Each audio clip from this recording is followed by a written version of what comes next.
Hey, this is Pierre Delacote talking. I wanted to share some stories to illustrate the importance of OCM and the OCM process.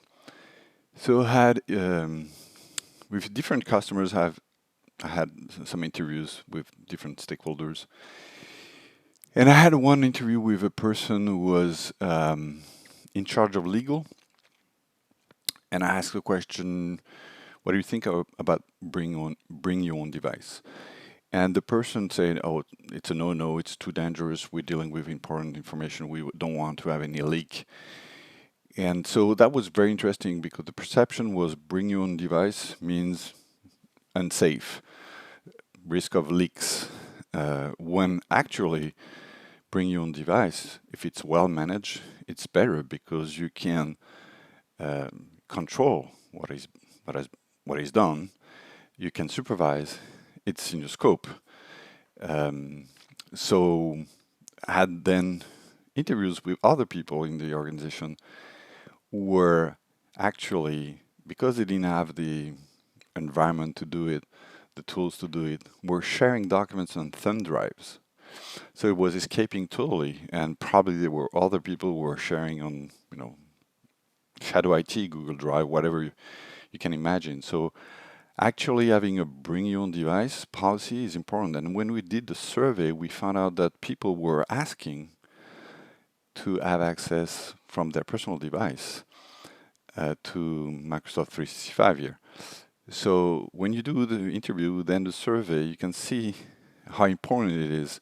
And I'm not saying that because you discover that you need to enable bring your own device, but you can make a decision with all the information coming from, individuals, coming from the workforce. If you survey, you have more data. So it's really key to have this dialogue.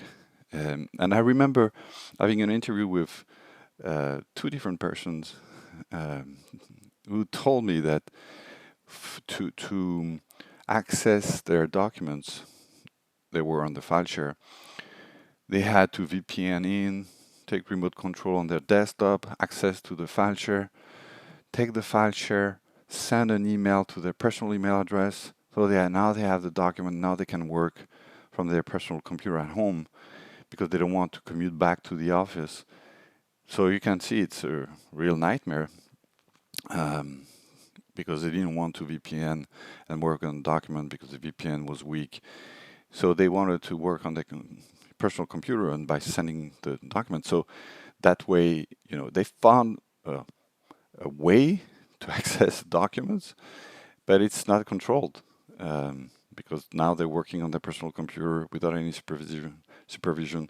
And I'm not saying they want to do something damageable, but mistakes can happen. So understanding how people are working, what are their workflows with interviews will help you to identify some use cases you want to address with the right solution and with the right level of discussion.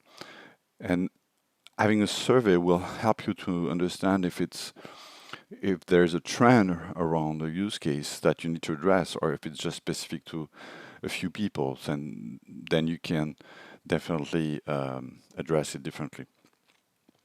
So the another story, I was doing a presentation of findings for a customer who has many tools because they deployed the technology during COVID, so they had Zoom, Slack, Box, uh, Teams, Microsoft 365, and they wanted to rationalize everything.